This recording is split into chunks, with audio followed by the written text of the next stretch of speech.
All right, we are going to go ahead and get started. It's 8 o'clock.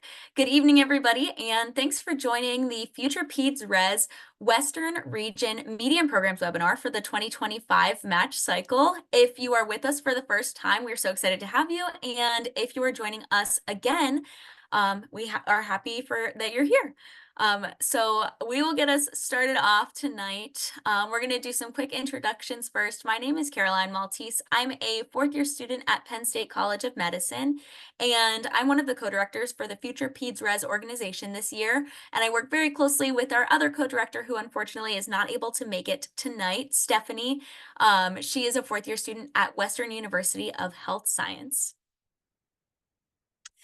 All right, and before we start, we would like to acknowledge our APPD faculty advisor, Dr. Michael Dell. He is the Vice Chair of Education at Case Western Reserve University School of Medicine. And we would also like to acknowledge Colleen Hughes, who serves as the Associate Executive Director for the APPD. We would also like to acknowledge our concept faculty advisor, Dr. Rachel Thompson. She is the Assistant Professor of Pediatrics and Director of Pediatric Undergrad Medical Education at the Boston University Chobanian and Avedisian School of Medicine. These individuals have made tonight possible, and we are very grateful for their support. It is now my pleasure to introduce to you our Assistant Directors of Webinars for the West Region. We have Danielle Tucker. Her pronouns are she, her, and she's a fourth-year student at Ross University School of Medicine.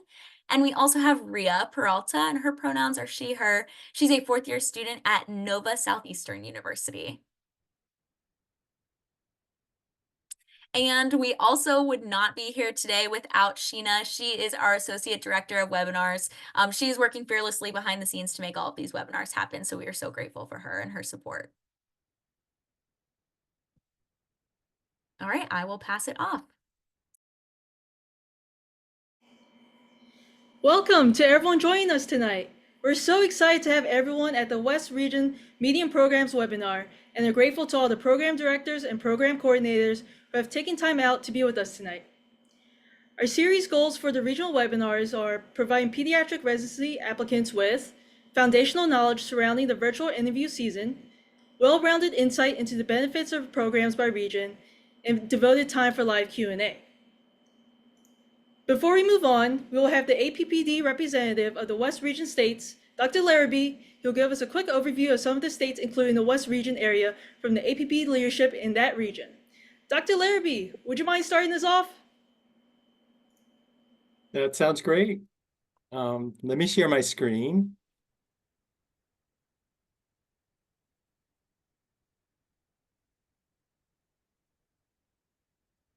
All right, can you all see that?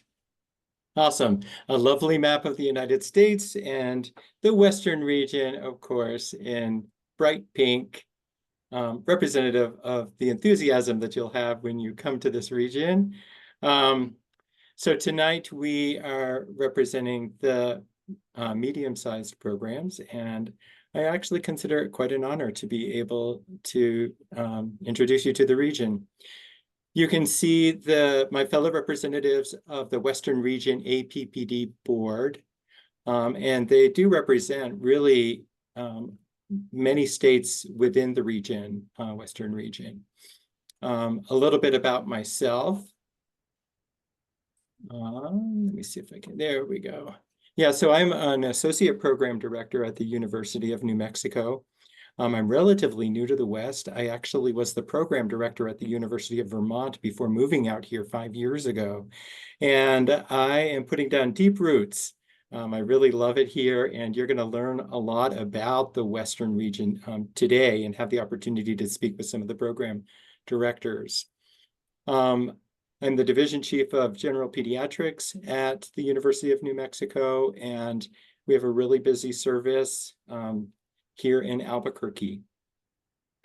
My fellow presenter, I don't think Laura is on. She said she may or may not be able to make it. Laura, if you're here, shout out and I'll give you some airtime.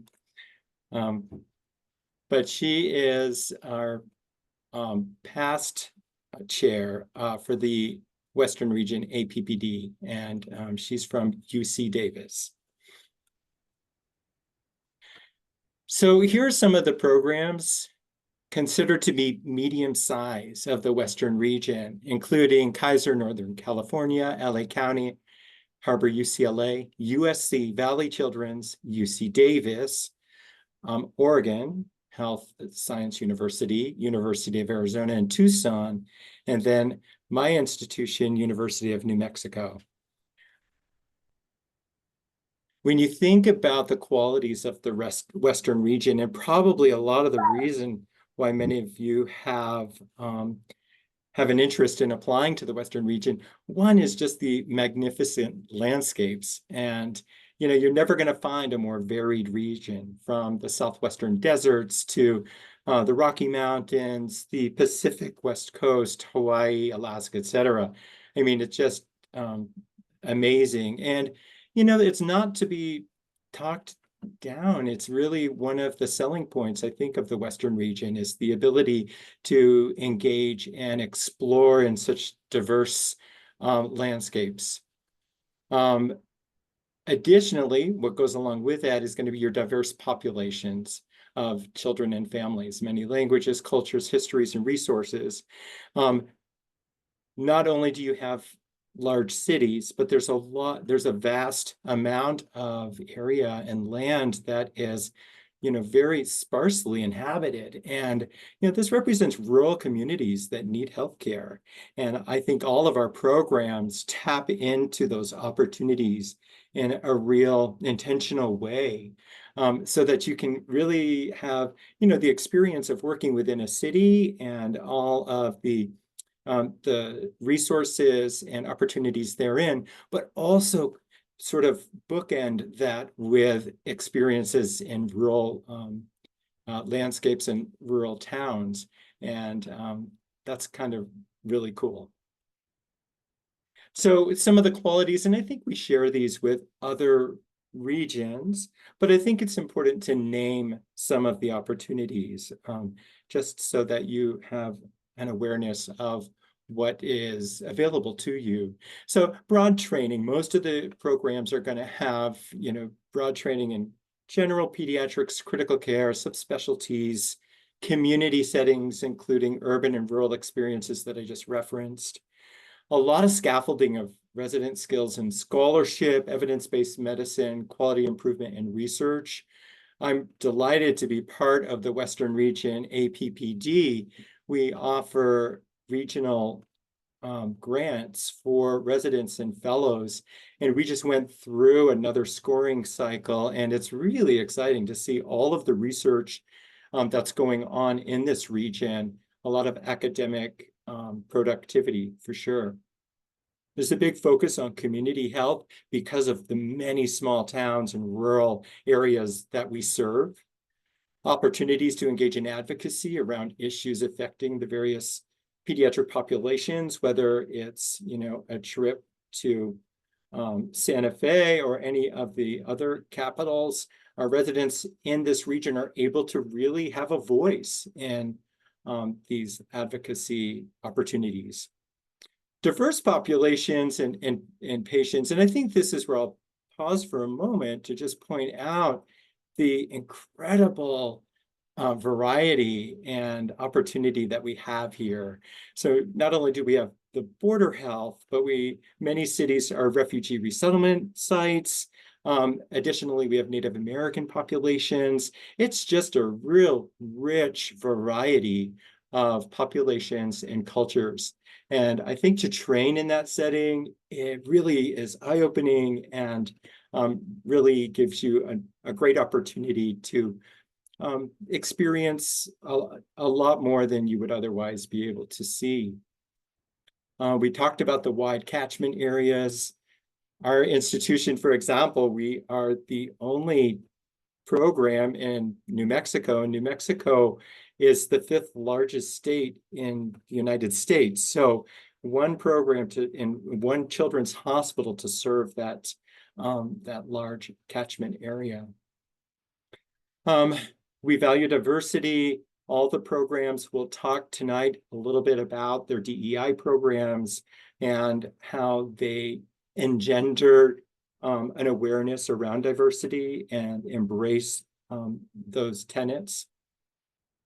And then there's a lot of great success in fellowships in primary care, academic positions. Many of our residents last year who were applying for fellowship went all over the United States. So not just on the West, but they sought out opportunities to experience other parts of the country as well. And you will be well equipped to do that in training in the Western region.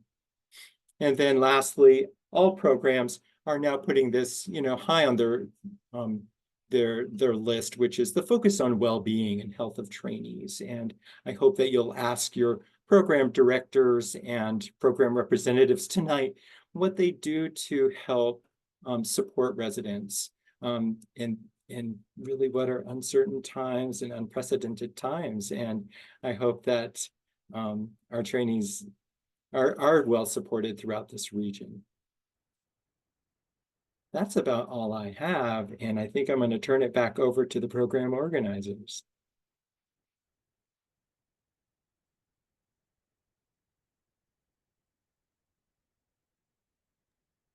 Yes, we would now like to introduce all of the participating programs for tonight, and you can see them on the screen. Of course, they're going to be introducing themselves shortly. All right, I would like to invite our program representatives to give a short presentation of the programs for 5 minutes for the first part of the evening, and then we'll take questions after all the presentations. We do have a jam-packed schedule tonight, so attendees, go ahead and leave questions in the chat as we go. We also encourage programs to make use of the chat to answer any questions they can in case we run out of time. To ensure that all programs are adequately represented, each presentation is limited to 5 minutes. When you hear my timer go off, and you'll see the timer on the corner of my participant window, right there.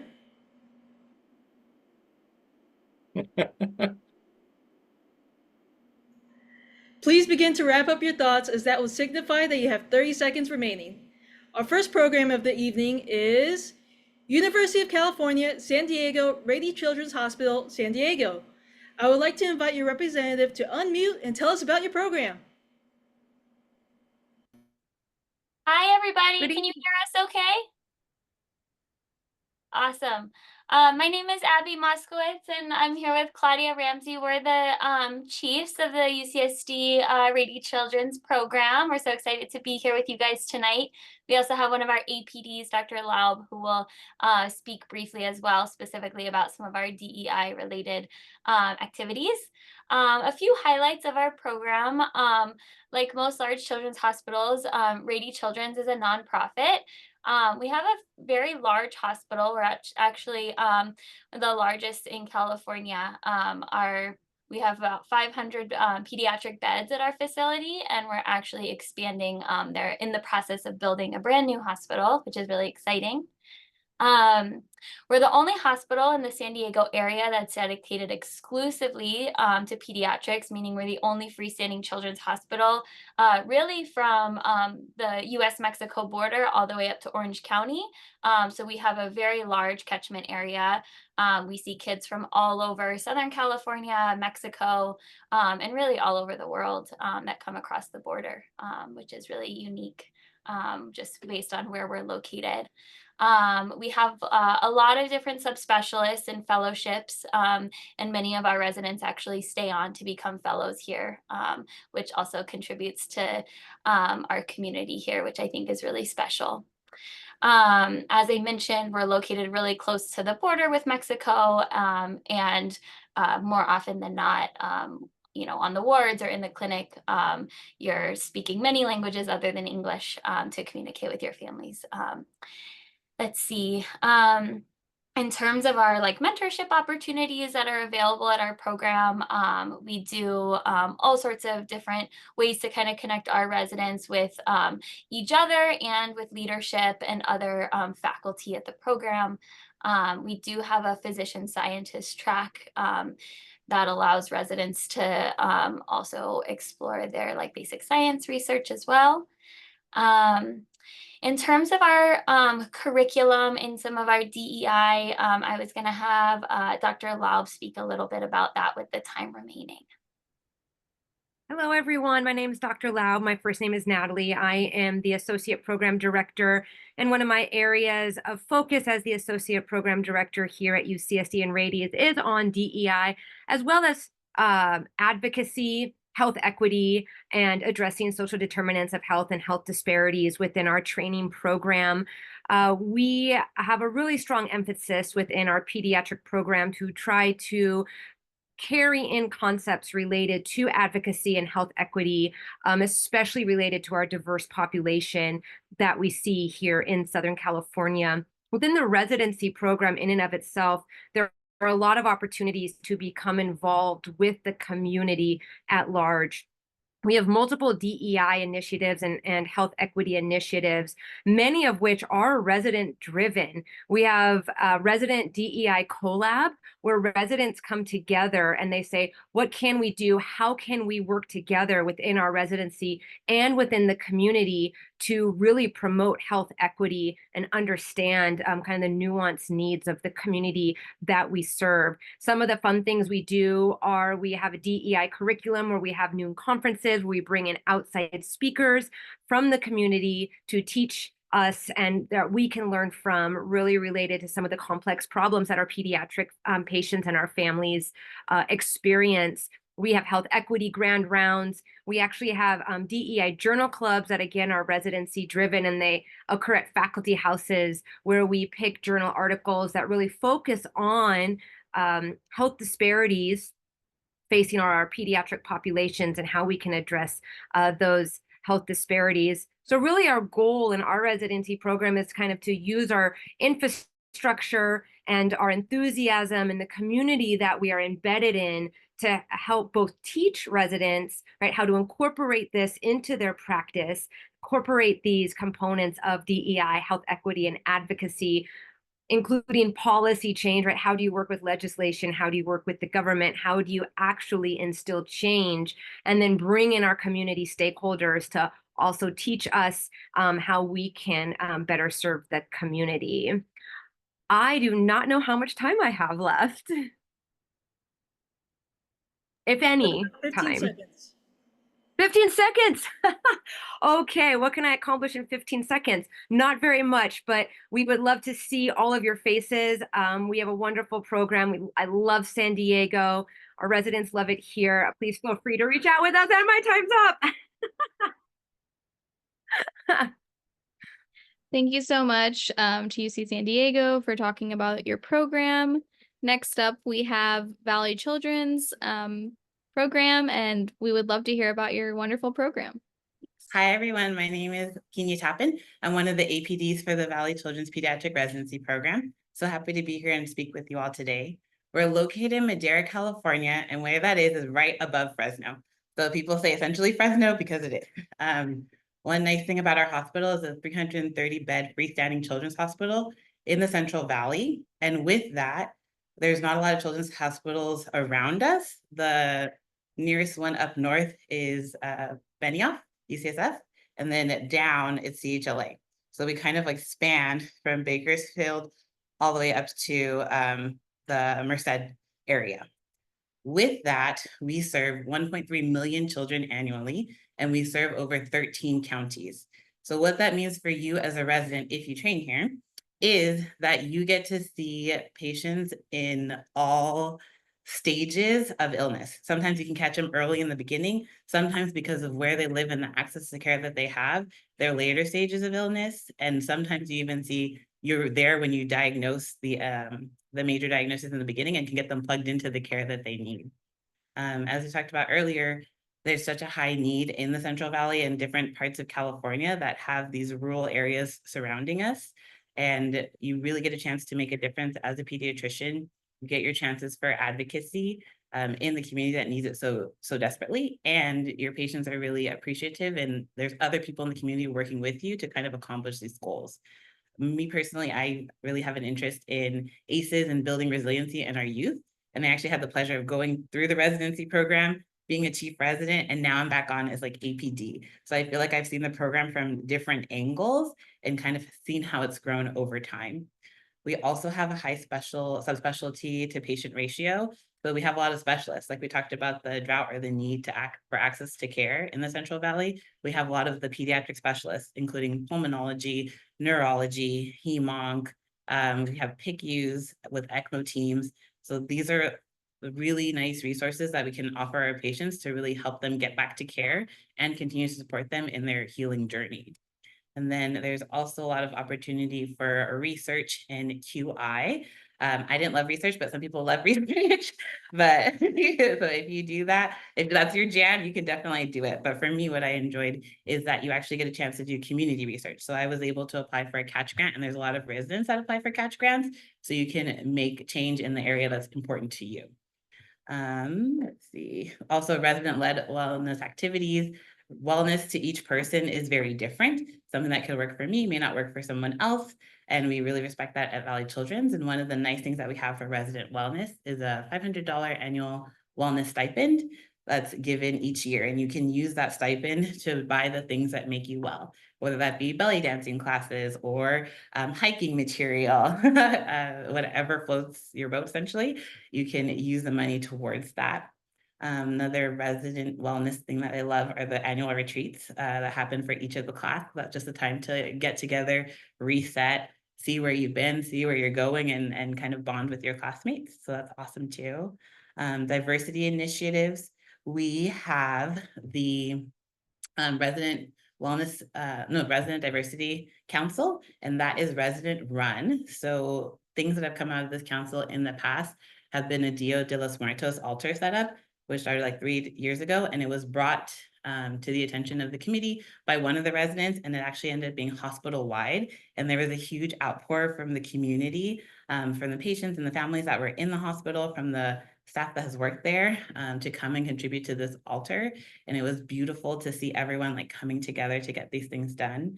We also do like our celebrations for Diwali Day, Black History Month, Women's History Month, all those things. The main thing I want to get to, because we're less than a minute, is that we only have fellows for the hospitalist medicine, but still when you're on wards, you get to work one-on-one with the attendings. At first, I thought that was kind of intimidating, but it's really nice because you get to work directly with the specialist, you get to work directly with your attendings, you can make those decisions and bring and build that confidence that you need to really serve and help your patients. So that's one thing that I really, really love about the program that we continue to do. So you get one-on-one attending support. And then I guess the last thing in like 19 seconds, whatever your passion is, whatever you want to do in medicine, outside of medicine, there's people that work with you to help you do that. So 10 seconds, done. If there's any questions, you can ask at the end. And we're also having open houses on 8/8, 8/22, and 9/5.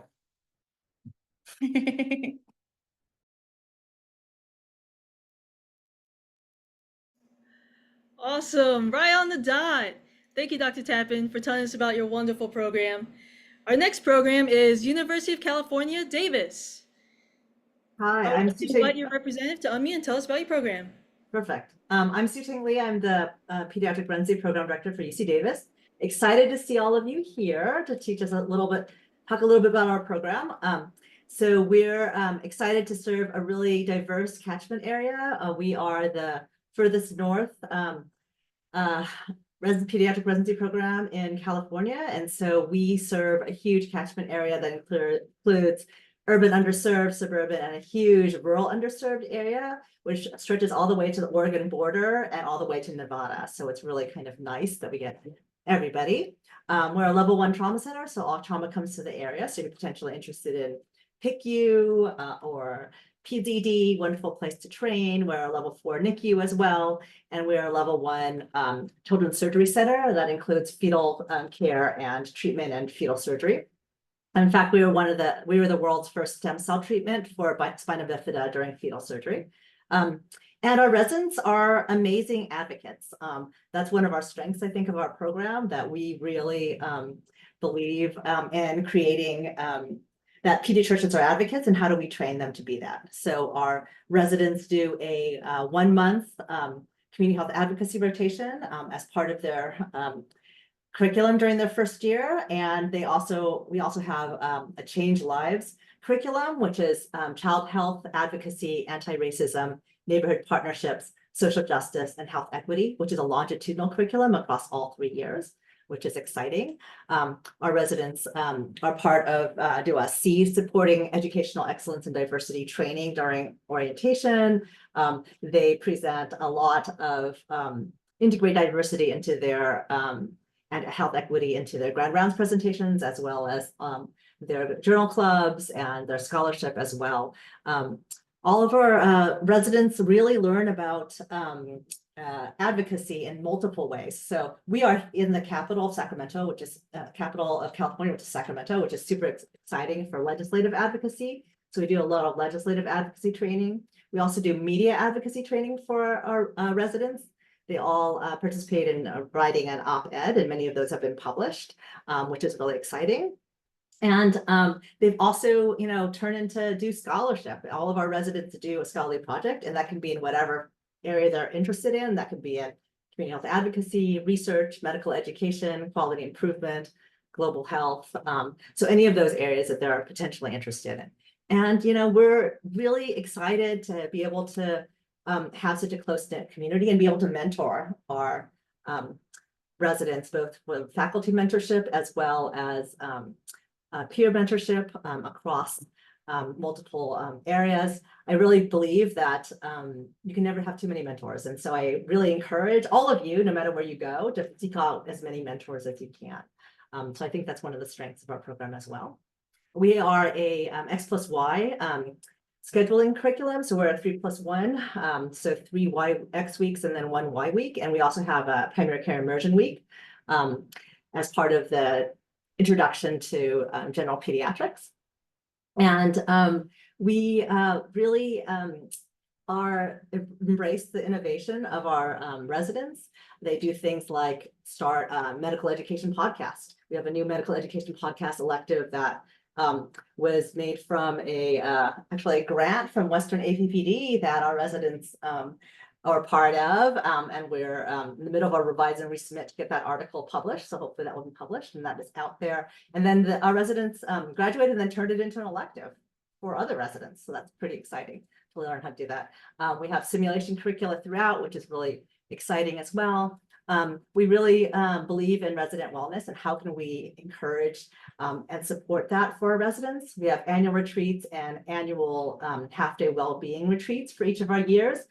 We have 2 half-day wellness days annually. We have stipends and meal cards and all that other stuff. We have monthly resident well-being morning reports, free confidential mental health counseling, as well as academic coaching. And we actually introduce you to your academic coach as well as free psychological support during internal orientation. So everybody meets with them during that time. And we really encourage you to prioritize how are you going to make it through residency and the rest of your career. And we want to help support you through that. Sacramento is a wonderful place to live, really diverse capital of California, wonderful farm to fork. Lake Tahoe is really close, San Francisco is really close, Napa is really close. And just eating your way down Stockton Boulevard is awesome as well. So we're super excited. We have wonderful opportunities to work at FQHCs and with our diverse population as well.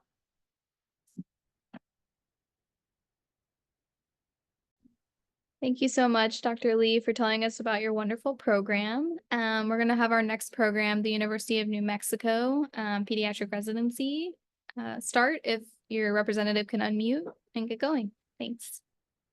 Thank you so much for having us tonight. I'm excited to get to share our program with all of you. New Mexico may not be at the top of people's lists or kind of on awareness of maps of the United States for a lot of people. The joke here is we're not new and we're not in Mexico. And so we have so much to offer, I think, both within pediatrics, in healthcare, and for enjoyment. We live, our state motto is the land of enchantment, because there are so many unique and diverse landscapes and atmospheres and ecosystems, so much to explore with all of the national parks and just beautiful landscapes and outdoor settings.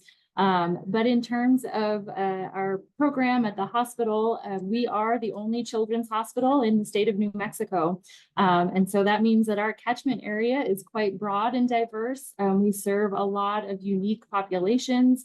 As I mentioned, the populations have been here for a very long time, thousands of years, generations over time, and that contributes to our unique medical needs and complex care services that we are able to provide for the populations that we serve. We have a very kind of service mentality towards our patient populations, both at the hospital and within the program. So you'll get a lot of opportunities for advocacy, learning about the different populations that we have in New Mexico, and how to partner with those populations to provide culturally competent care with your patients. I mentioned we're the only children's hospital. That means we're the primary referral center. We provide all of the medical subspecialties and complex care services that our patients require. And I think that provides for you in your training really the ability to see the full breadth of pediatrics, both within subspecialty care, but also in acuity of care, from well visits to the most critically ill in the state. Our intensive care faculty back in the 80s and 90s were at the forefront of developing ECMO and care for things like hantavirus and plague, which we actually are just starting to see more about in the news with global warming and kind of resurgence of some of these disease states. So you'll see the full breadth of pathology in your training. In terms of kind of changes related to ACGME requirements, we will be well poised to make sure that we're meeting all of the new mental health requirements. Our curriculum is already pretty well balanced in terms of inpatient and outpatient opportunities, but adding that extra mental health curriculum is something that we already have as an elective opportunity, but will be able to standardize across for all trainees. I think one of the most unique aspects is the ability to kind of create your own individualized curriculum through our different track systems. We have a lot of flexibility to really tailor your education to your career goals, whether that's fellowship bound, inpatient or outpatient, medical education. We have a lot of different opportunities for you to be able to seek out the opportunities that will best allow you to grow and challenge yourself over the course of your residency training. Our residents go on to do all sorts of things, fellowship, as well as general pediatric care across the country. We do retain a lot of our residents. I am not from New Mexico. I grew up in Illinois and went out east for medical school before finding my way to New Mexico for residency, and I have never left. That was 16 years ago now. I was a resident, then the chief resident, faculty as a hospitalist, and now faculty as a general pediatrician. So somebody else had mentioned seeing their program from all different aspects, and I certainly relate to that. And so excited to share with you all throughout the interview season coming up. As I see my time winding down, just excited to share with you all of the opportunities that you could have here in New Mexico. Thank you for being here. Thank you, Dr. Craig, for telling us about your wonderful program. All right, our next program is Harbor UCLA Pediatrics. Hi, everyone. Thank you for joining us on the program, Doctor. My name is Sylvia Yeh. I consider ourselves a small, medium-sized program. We're at the cutoff of 30. We are located in the South, what is referred to as the South Bay area of Los Angeles. For those of you who are familiar with Northern Cal, that is different than the Northern Cal South Bay. So we are the South Bay area of Los Angeles. We are near the beaches.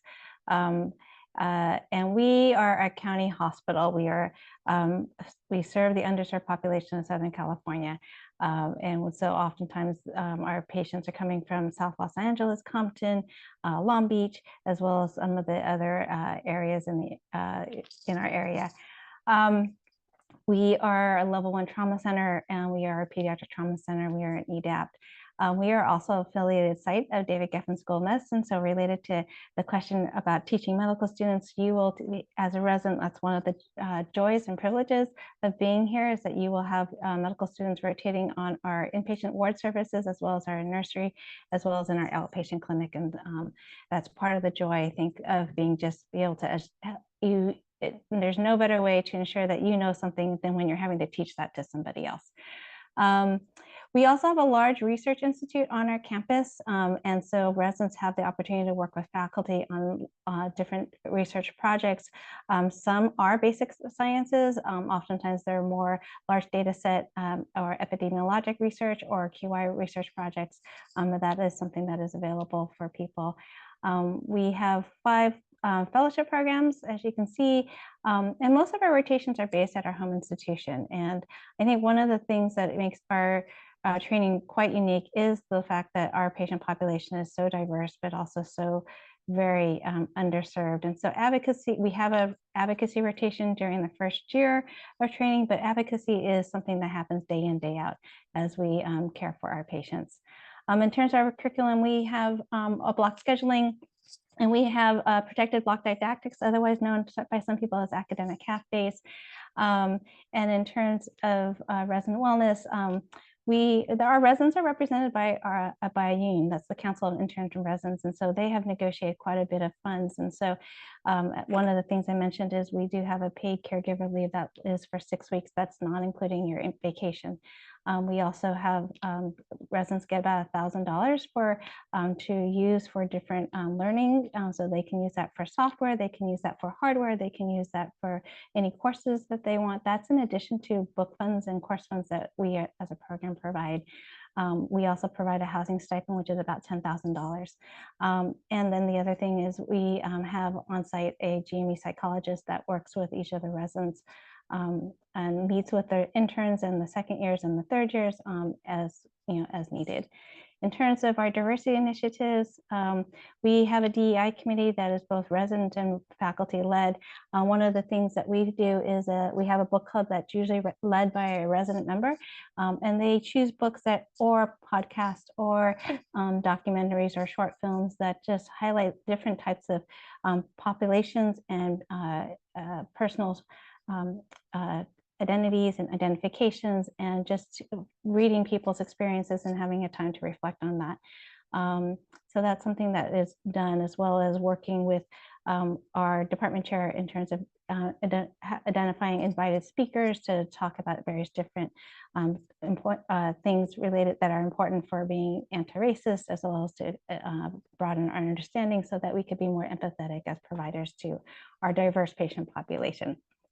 Okay, Torrance. Torrance is a major foodie heaven. We have all different cultures here in Torrance, and lots of different foods. And so, yeah, lots of different places to go. We are very close to, there's lots of cultural activities. We have multiple sports teams. The mountains are about 3 hours away. The beaches are a 20-minute drive away. And so if I had, I'm in Los Angeles, and I personally feel that the South Bay area is the best place to live. It's also usually cooler than downtown Los Angeles. I think that's basically it. I talked really fast, sorry. Thank you so much, Dr. Yee, for introducing your wonderful program to us. Our next program is Kaiser Permanente Northern California Pediatric Residency. If your representative would like to unmute and please come on and talk about your program. Thanks. Yes. Hi, my name is Rena Shah. I'm currently the interim program director at Kaiser Permanente Northern California Pediatric Residency Program, and I'm excited to talk to you guys about our program. We, similar to Harbor, are right at the cutoff. We have 30 residents. We do have a 4th-year MPH program, which gets us up to 32. Kaiser Permanente is a really large integrated healthcare system within Northern California and Southern California. Northern California, Kaiser Oakland Medical Center is our main house for our residents and where they train. And so it's located in one of the most diverse cities in the United States, with about 160 different spoken languages among our patient population. We are the flagship children's or tertiary care children's center within the Kaiser Northern California system. And so we are home to all of the pediatric surgical and medical subspecialties. We have, which allows for great training for our residents. With that, we actually still only have a pediatric hospitalist medicine fellowship. So our trainees get to work directly with all of our subspecialists one-on-one, which is really kind of invaluable for our residents. We, within our integrated healthcare system, as many of you may know, Kaiser really focuses on preventative health. And so our outpatient ambulatory clinics are really kind of, that's what their mission is embedded in. And we have the opportunity to offer specialized clinics such as an autism clinic, obesity clinic, our Pride clinic, which is our gender affirming and transgender clinic, which all of our residents have opportunities to rotate through.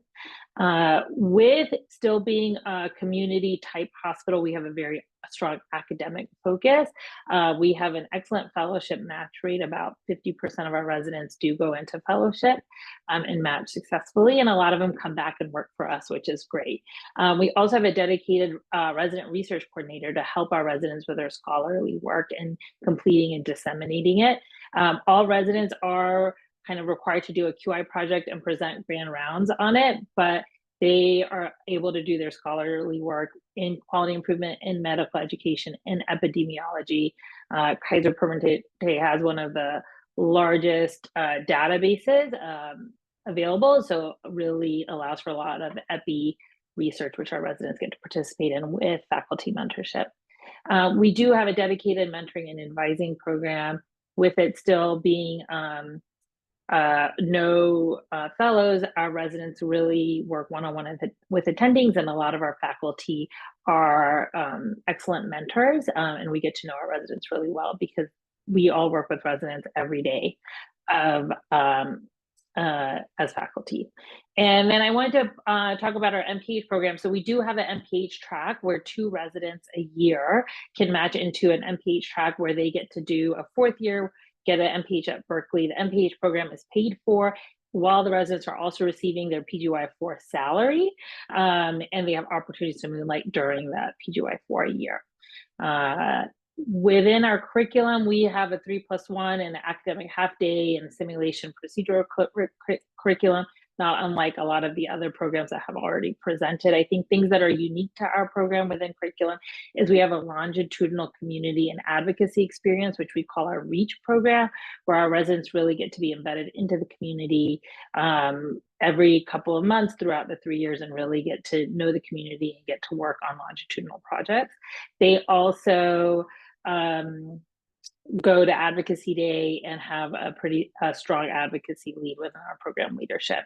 And then for diversity, with it, Kaiser as a medical center, our medical group, and within our residents, we have a really strong DEI committees throughout, and our resident DEI committee has worked really hard and been the impetus for a lot of initiatives such as curricular initiatives. We're starting a health equity curriculum this year.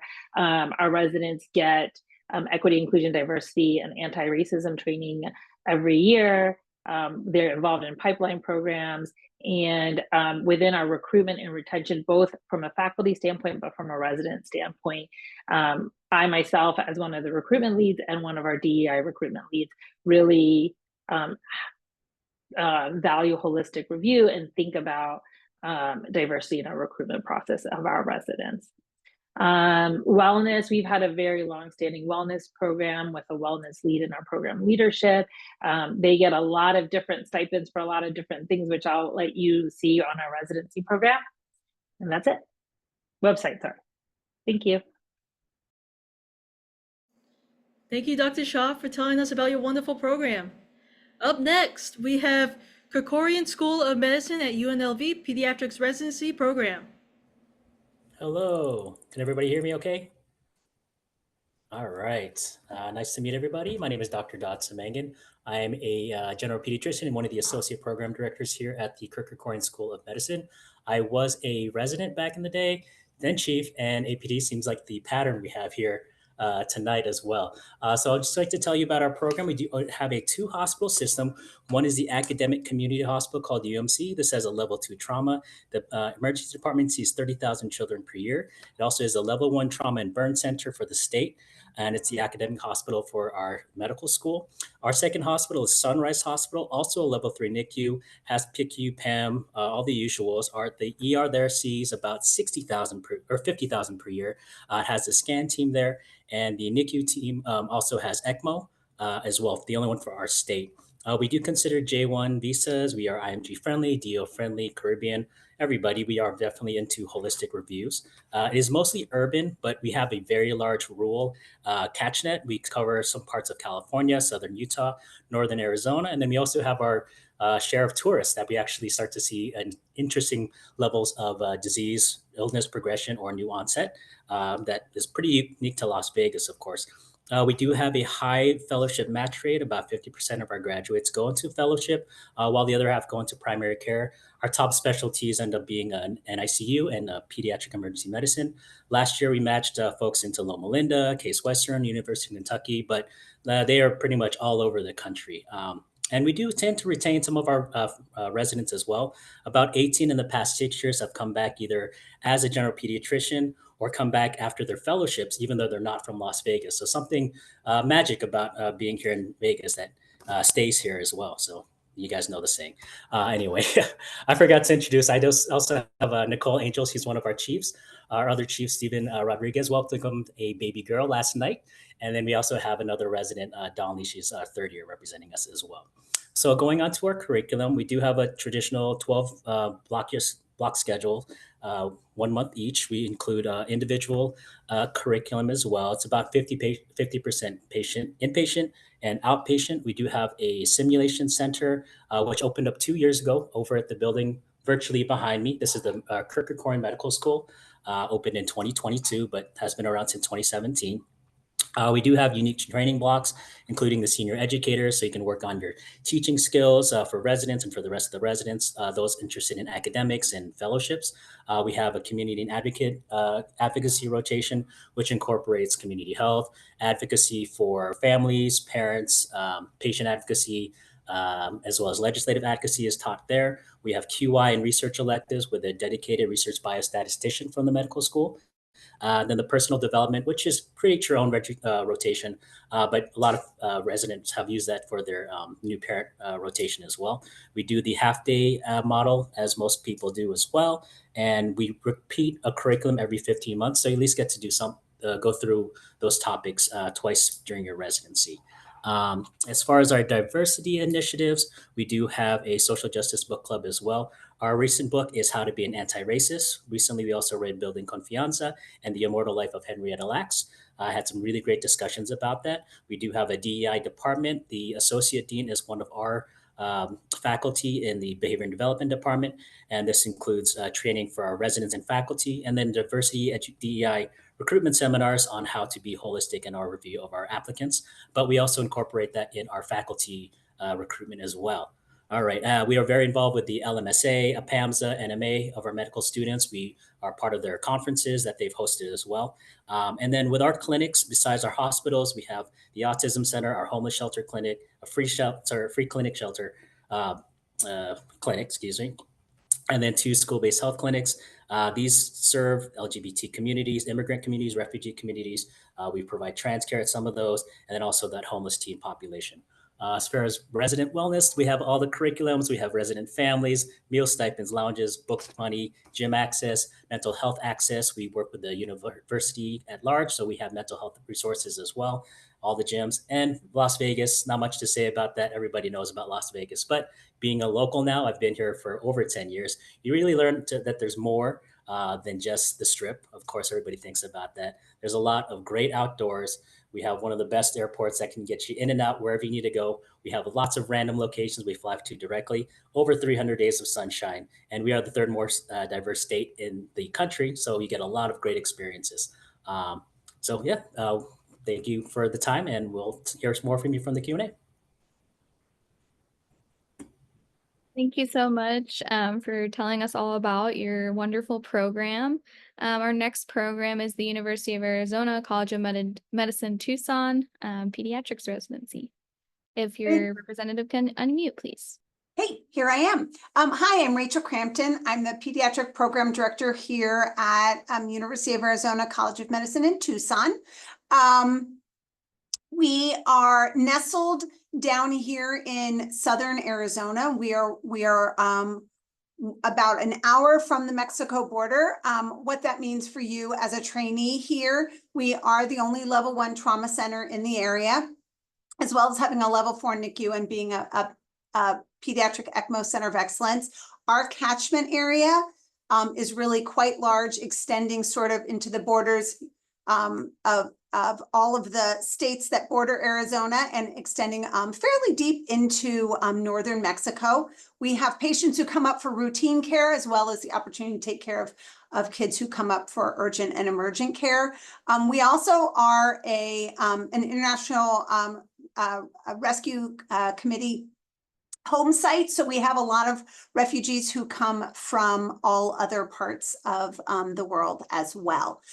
In addition to our pediatric program, I felt badly when I was looking at this that I was remiss and did not include our combined program. We actually have a 5-year pediatrics and emergency medicine combined residency, as well as our categorical pediatric program. That program accepts 3 residents a year. You're here for 5 years. At the end of 5 years, you are eligible to sit for the boards, both in emergency medicine and in pediatrics. And we consider them to be part of our program, and the emergency folks consider them to be part of their program. So they're really just getting lots of extra love. As far as our curriculum, we do use block scheduling and an academic half day. A couple things that are a little bit unique are we do have longitudinal advocacy projects allowing residents to really take a little bit of a deeper dive into our community and do, a needs assessment, and then continue through their time with us. Additionally, we also have something called the Spanish Languages Healthcare Disparities Track. It's a mouthful, which is a multidisciplinary in that it's residents and fellows from all the different residencies and fellowships here at the University of Arizona, and they all come together to improve their medical Spanish. So you do need to have some Spanish in order to participate in that program, but then also to discuss the healthcare disparities that disproportionately impact our Latinx population. If you speak Spanish, that's terrific. If you don't speak Spanish, that's totally fine. We have in-person interpreters. We also have video interpretation for all of the different languages that our patients speak besides English and Spanish. We also, because of our association with the Andrew Weil Center for Integrative Medicine, which is here at the University of Arizona, our residents have the opportunity to complete the integrative medicine and residency curriculum, which is something that is available at a number of programs. But one of the benefits in our program is that we enroll our entire residency class, as opposed to some places where only certain people can apply and do it. As far as diversity, we have diversity initiatives both through the College of Medicine, looking at recruitment starting with medical students all the way up through faculty.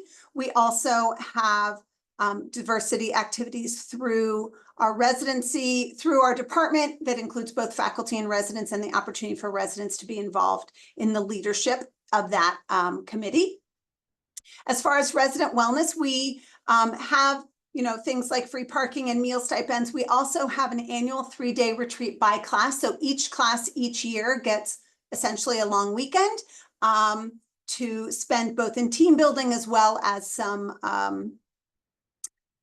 training relative activities.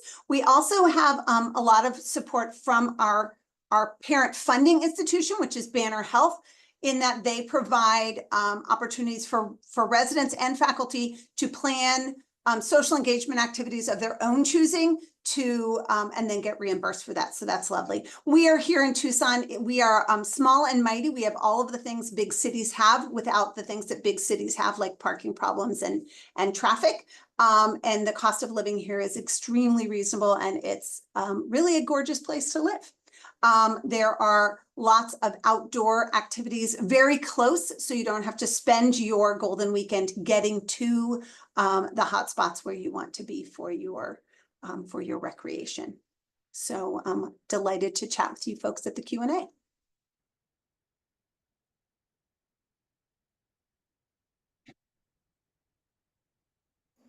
Thank you, Dr. Crampton, for talking about your wonderful program. Next up, we have Oregon Health and Science University Pediatric Residency Program.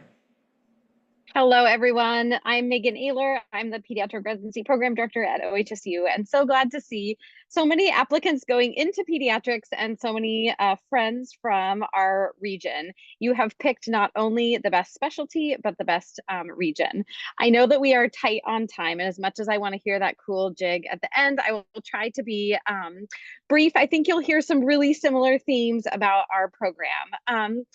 I think rather than going into some of the nitty gritty, I just want to give you a sense of what our core values are at OHSU. And the first is education in an environment that is diverse, inclusive, and safe. We aim not only to create an environment where our trainees really feel like they can be their authentic selves and be celebrated for that, but also to give them the skills to be able to work with diverse patient populations, to be able to address their needs, to have an eye toward healthcare disparities, and to look at how they can mitigate those. We have a variety of curricula that we include to be able to build these skills, and also try to embed the concept of health equity and diversity into the fiber of many of our educational conferences.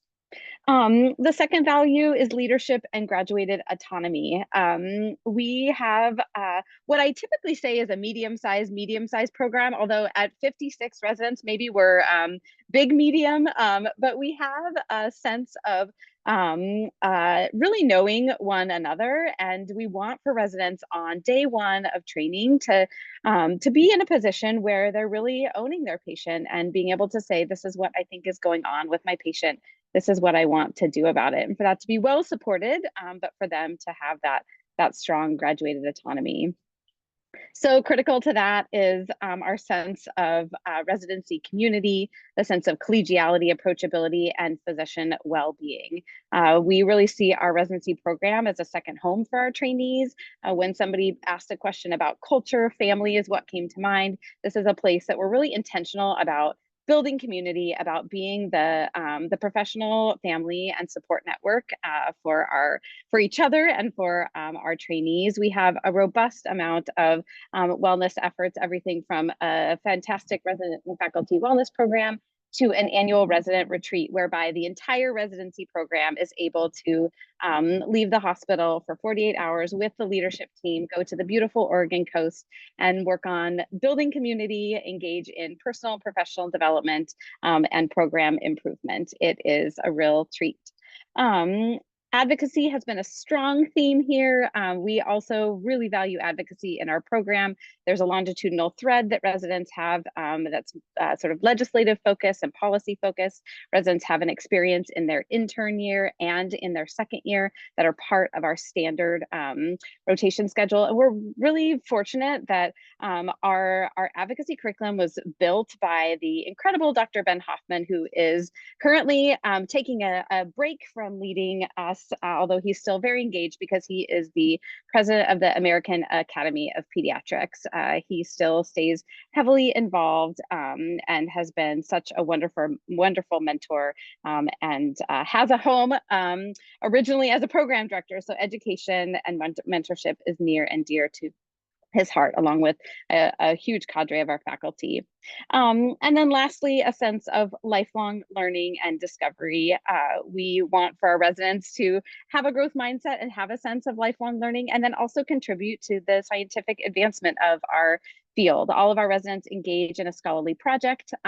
We like to have a broad view of what that looks like, everything from traditional research to health equity research, quality improvement, education scholarship, etc. Portland is wonderful. It's a great city, and that we do draw really from the entire state of Oregon. So we have a very really a lot of diversity that we're pulling from, and that balance that Dr. Larrabee was talking at the beginning of being able to work in an urban area and also draw from very rural parts of the state really rings true for us. I know I'm going to get the hook in just a minute, and we are coming up on time. We have an open house next week. Actually, visit our website. It's there at the bottom for registration and details. Would love for you to check us out. And congratulations on picking pediatrics, the best field there is.